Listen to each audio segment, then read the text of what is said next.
Ilahi lastulil firdausi ahla, kata dia. Ya Allah, aku enggak layak masuk jannatul firdaus. Nabi suruh minta firdaus, dia bilang aku enggak layak ya Allah. Jadi kalau gitu kau masukkan neraka aja ya. Wala aqwa 'alan naril jahimi. Kalau gitu kau enggak layak masuk firdaus, kalau gitu masuk neraka aja. Aku enggak kuat ya Allah. Terus kamu mau kemana? Ya kalau bisa janganlah sampai masuk neraka. Ya udah, ente masuk aja surga. Dirayu Allah itu, dirayu. Ini banyak orang sekarang maksa. Wadkhilnal jannata. Gimana ente bentak-bentak Allah? Kata malaikat, ini ku sentil masuk kok ke tanah lapis ketujuh. Allah tuh dirayu, minta kepada Allah. Ada dulu saya baca buku Tarannum. Tarannum itu kalau baca Quran kan ada lagunya, Bayati, Soba, Sika, Nahawan, Jaharka, Ras. Katanya di buku itu saya ketemu di Bandar Seri Begawan. Saya sebetulnya mau cerita bahwa saya ini bukan cuma masuk hutan aja. Pernah juga saya ke Brunei. Di situ disebutkannya Nabi SAW katanya di situ. Yang nulis itu ulama ahli qiraat dari Suriah. Nabi katanya kalau sholat itu bacaan Fatihahnya lagunya Jaharka. Gimana bunyi Jaharka itu? Kita dengarkan qori kita. Saya nggak pandai. Bayati, Soba, Sika, Nahawan, Jaharka. Dengarkan baik-baik, rekam, share. Kasih.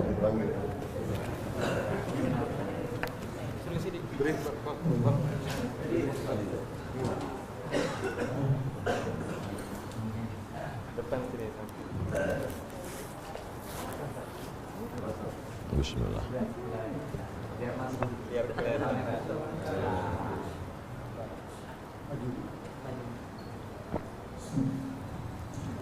A'udzu billahi minasy syaithanir rajim. Bismillahirrahmanirrahim. Alhamdulillahi rabbil alamin. Ar-Rahmanir Rahim. Maliki yaumiddin. Iyyaka na'budu wa iyyaka nasta'in. Ihdinas siratal mustaqim.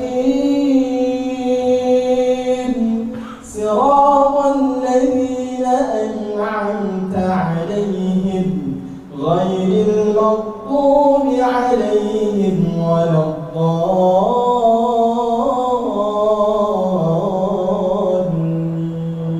Allah. Jazakumullah, barakallahu fiik, ahsanallahu ilaik, matta'tana bisautik. Masya Allah, katsarallahu amsalak. Semoga Allah memperbanyak anak-anak cucu kita yang punya suara bagus, tajwidnya bagus, akhlaknya bagus. Allahumma ja'al abna'ana wa banatina min huffazil Quran. Jadikan anak cucu keturunan kami menjadi para penghafal Quran ya Allah. Begitulah lantunan yang dibaca oleh Nabi Muhammad SAW. Jangan heran kenapa makmumnya tahan, ayatnya panjang. Ini baca ayat bentak-bentak. Alhamdulillahirabbil alamin. Ada kelembutan, ada kebaikan. Hati ini suka yang lembut-lembut, sebagaimana mata suka yang lembut-lembut. Laqad zayyana as-samaa'a ad-dunya bizinatinil kawakib. Kami hiasi langit-langit itu dengan bintang gemintang. Zayyana, kami hiasi bizinati, zinati, dengan perhiasan.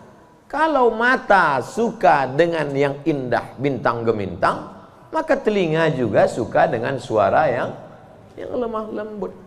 Maka dicari imam itu. Ini khusus imam subuh ini aja atau tiap subuh? Kadang-kadang hadir, alhamdulillah. Anak-anak kita dilatih, ditahfiz Quran. Untuk apa?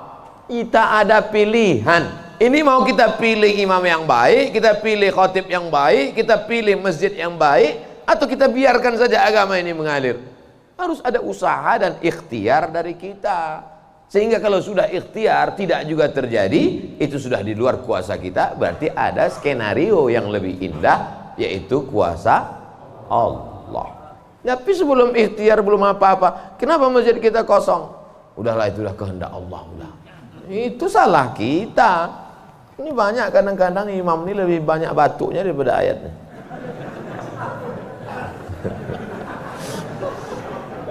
Tapi nggak bisa kita salahkan imamnya. Kenapa nggak diganti imam yang lain? Kenapa itu dari dulu yang maju? Pak Ustadz, kalau nggak ada bapak itu, nggak ada sholat berjamaah di masjid ini.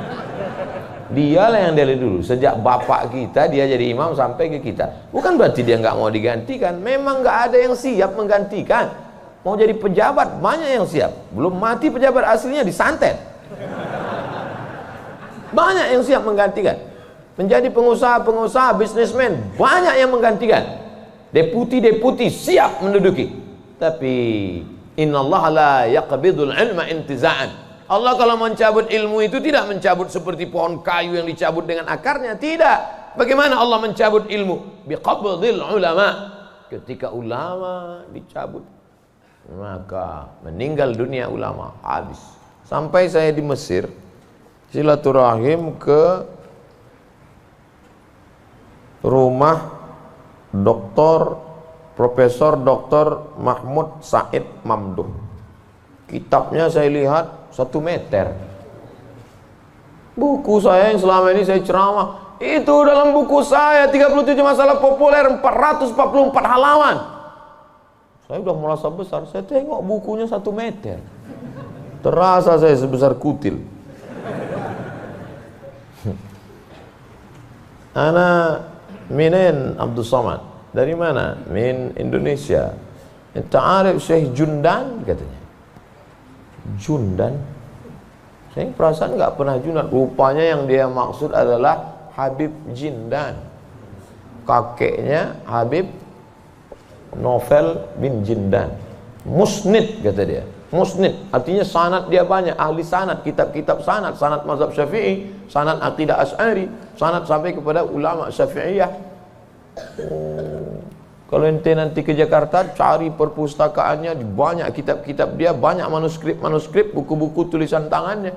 Setelah beliau meninggal dunia, hilang setengah sanad yang tidak diturunkan. Karena mereka dulu memberikan sanad itu bukan asal sembarangan. Dia lihat bagaimana akhlaknya, baca kitabnya, tawaduknya, jauh daripada sum'ah, jauh daripada riya.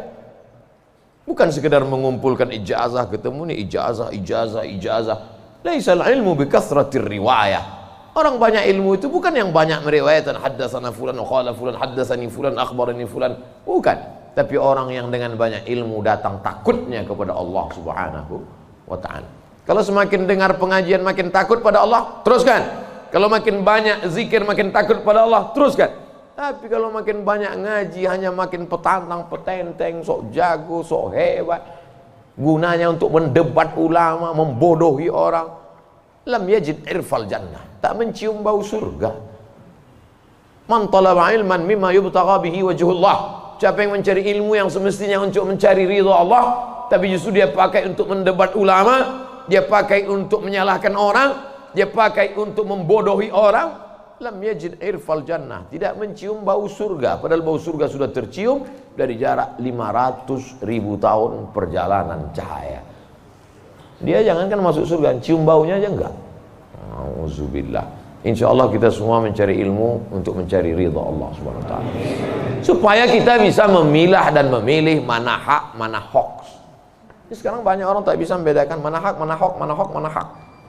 Allah suruh, udah habis waktu.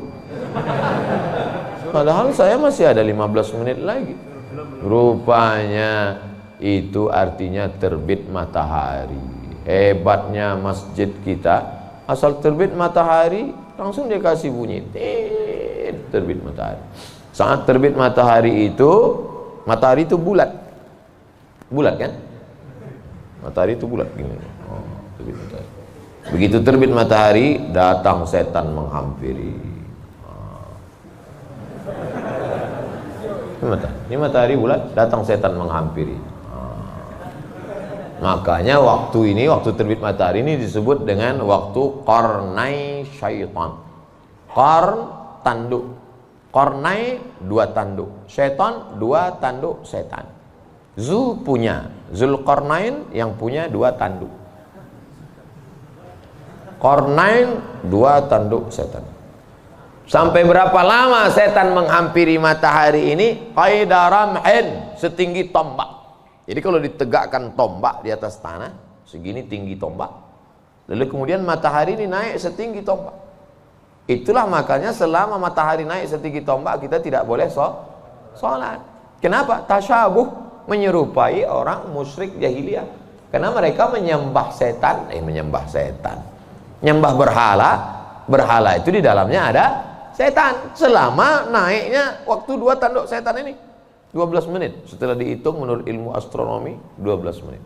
Jadi sekarang jam 6.12 baru boleh sholat sunat isyraq. Maghrib jam berapa? Maghrib 6.16. Tuh mudahnya. Kalau kita nggak punya kalender, kapan baru boleh sholat sunat isyraq? Mudah saja. Lihat maghrib. Kalau maghrib 6.16, maka kita baru boleh sholat nanti jam 6.16. Tadi Ustadz bilang 12. Kenapa 16? Kalau pas 12, kadang setan ini molor juga.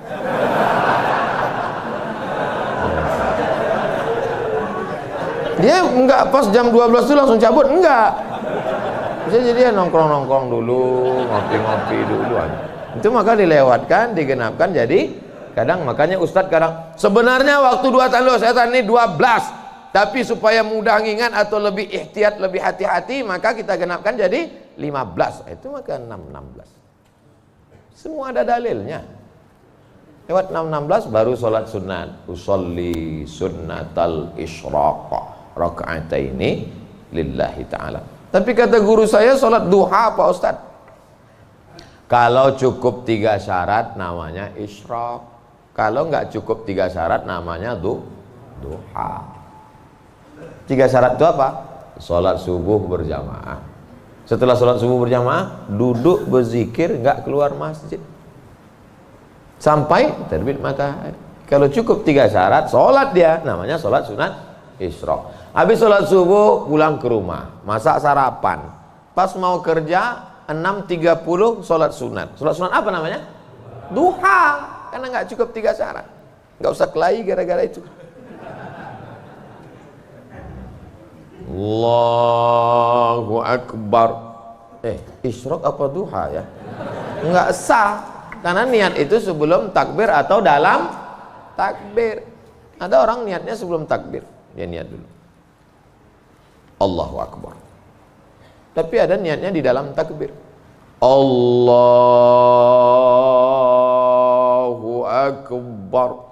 Itu kalau siapa yang takbirnya panjang, itu berarti dia berniatnya di dalam takbir. Tapi apa Imam Masjidil Haram takbirnya pendek. Allahu Akbar. Yang belakang itu yang panjang. Allahu Akbar. Imam itu takbirnya pendek karena dalam mazhab Hambali niatnya bukan dalam takbir tapi sebelum takbir. Mazhab Syafi'i niatnya dalam takbir. Saya kalau takbir panjang. Allahu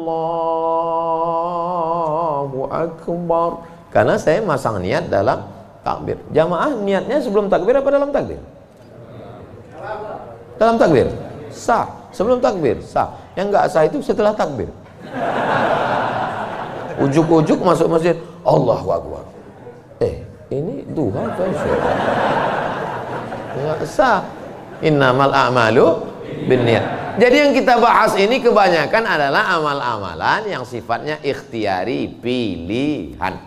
Yang bisa kita pilih. Adapun yang nggak bisa kita pilih, gimana mau kita bahas? Kalau kita tidak bisa memilih, yang bisa kita lakukan hanya sabar.